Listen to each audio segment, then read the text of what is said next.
नमस्कार, मैं वैद्य सुरभि पुत्रराजा। आज हम बात करेंगे हरिद्रा के बारे में। Family Zingiberaceae, Latin name curcuma लोंगा, English name turmeric, common name हल्दी, केमिकल कंपोजिशन कुरकुमिन। अब इसके गुणों की बात करेंगे। गुण रुक्ष लघु, रस तिक्त कटु, विपाक कटु, वीर्य उष्ण। हरिद्रा अपने इन्हीं गुणों के कारण अपने दोष कर्म दिखाता है। तो ये त्रिदोष शामक है। कटु विपाक और उष्ण वीर्य होने के कारण ये वात का शमन करता है। तिक्त रस होने के कारण ये पित्त का शमन करता है। और इसके सभी गुण जो हैं वो कफ का शमन करते हैं, इसलिए त्रिदोष शामक है। इसका प्रयोज्यांग कंद है। मात्रा स्वरस के रूप में 10 से 20 ml और चूर्ण के रूप में 1 से 3 ग्राम। और इसका प्रयोग हम 1 ग्राम हरिद्रा और आधा चम्मच घी दूध में मिलाकर प्रयोग कर सकते हैं। इसका मुख्य योग हरिद्रा खंड है। अब इसके पर्याय, तो इसका पहला पर्याय हरिद्रा। हरिद्रा नाम क्या है इसका? हरिवर्णम द्राति संशोध्यति, अर्थात जो शरीर के वर्ण को ठीक करे। कांचनी, क्योंकि इसका कंद जो है वो स्वर्ण वर्ण की होती है। कृमिघ्ना, क्योंकि ये कृमियों का नाश करती है। निशा या फिर रजनी, क्योंकि ये चांदनी रात की तरह सुंदर दिखती है। योषित प्रिया, क्योंकि ये वर्ण को सुंदर करती है, तो स्त्रियाँ इसको उपटन के रूप में प्रयोग करती हैं। वरवर्णिनी, अर्थात सुंदर वर्ण वाली। हट विलासिनी, क्योंकि येलो बहुत अट्रैक्टिव कलर होता है, तो ये बाज़ारों की शोभा बढ़ा देती है। इसके अन्य पर्याय हैं जैसे कि गोरी, क्योंकि इसका पीत वर्ण होता है। मेहग्नि, क्योंकि यह प्रमेह को नाश करती है। और मांगल्य, क्योंकि ये मांगलिक कार्यों में इसका प्रयोग किया जाता है।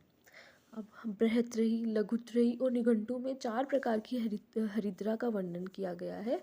हरिद्रा, आम्रगंधी हरिद्रा या कर्पूर हरिद्रा, दारू हरिद्रा या फिर वन हरिद्रा। अब इस हरिद्रा के पौधे का स्वरूप देखेंगे तो इसका बहुवर्षायु शुभ होता है, जो कि 3 फुट लंबा होता है। पत्र इसके 1 से 2 फीट लंबे होते हैं और इसमें 20 से 30 पार्श्व सिराएँ होती हैं पत्रों में। और पत्र जो आयताकार होते हैं और ऊपर और नीचे दोनों साइड चिकने होते हैं। अब इसके पुष्पदंड की बात करते हैं। तो इसका इसके पुष्प जो है वो शरद ऋतु में आते हैं।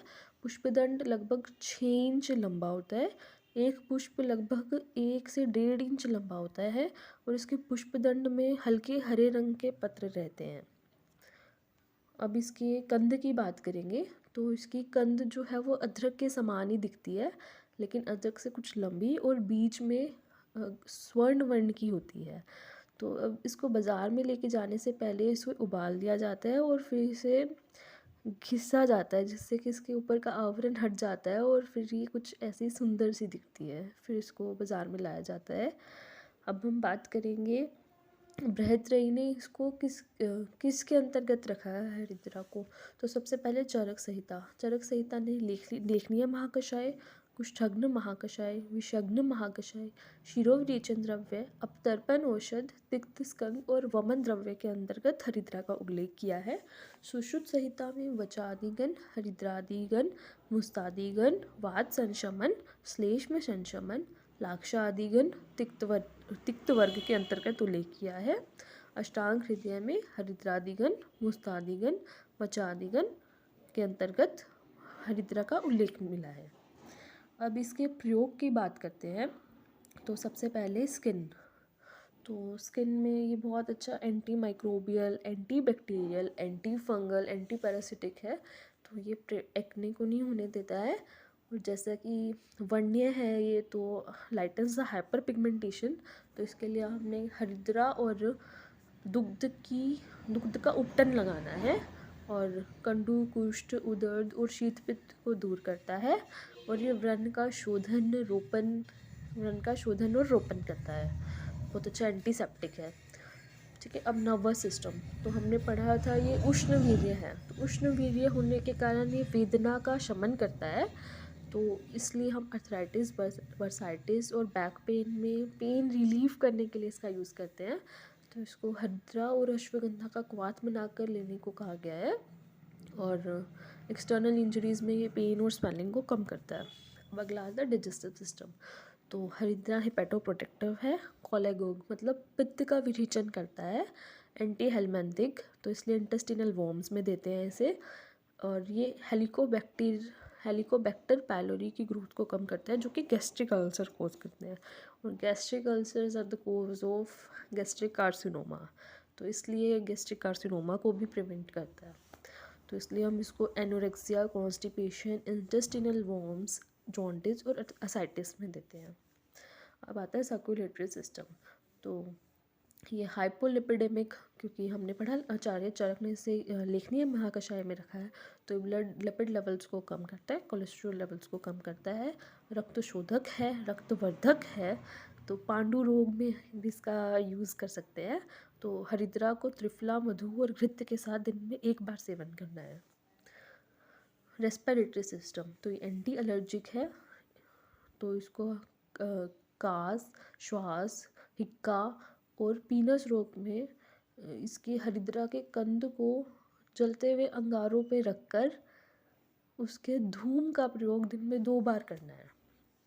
अब इम्यून सिस्टम, इम्यूनिटी बूस्टर है, और जैसे कि डाबर ने कोविड के टाइम में हल्दी ड्रॉप्स निकाली थी क्योंकि ये बहुत अच्छा इम्यूनिटी बूस्टर है। अब इसके अदर यूसेस देखते हैं। प्रमेह में तो आचार्य वाग्भट ने हरिद्रा प्रमेय हरानाम अर्थात हरिद्रा को प्रमेय हर द्रव्यों में श्रेष्ठ बताया है। तो आचार्य चरक ने हरिद्रा को अमलकी और मधु के साथ सेवन करने के लिए बताया गया है प्रमेय में, और ये मेदोहर है क्योंकि लेखनीय महाकषाय के अंतर्गत आचार्य चरक ने रखा है, तो ये मेदोहर भी है, और यूटीआईज में भी इसका प्रयोग कर सकते हैं, और अर्श में इसका बाह्य लेप कर सकते हैं। बहुत अच्छा एंटीऑक्सीडेंट है, तो इसलिए कार्सिनोमाज में प्रिवेंटिव मेजर है ये। और नेत्र अभिषेंद में भी इसका प्रयोग कर सकते हैं।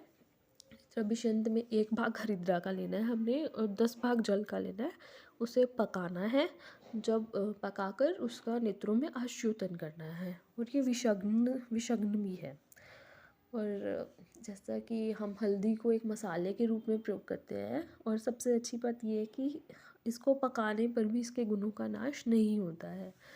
अगर हम हल्दी का ज़्यादा प्रयोग करते हैं तो उससे पित्त, हमारे शरीर में पित्त की वृद्धि हो सकती है, जिससे कि nausea, diarrhoea, upset stomach, dizziness and yellow discolouration of skin, ये सब हो सकता है। सो थैंक यू, इस वीडियो के लिए इतना ही।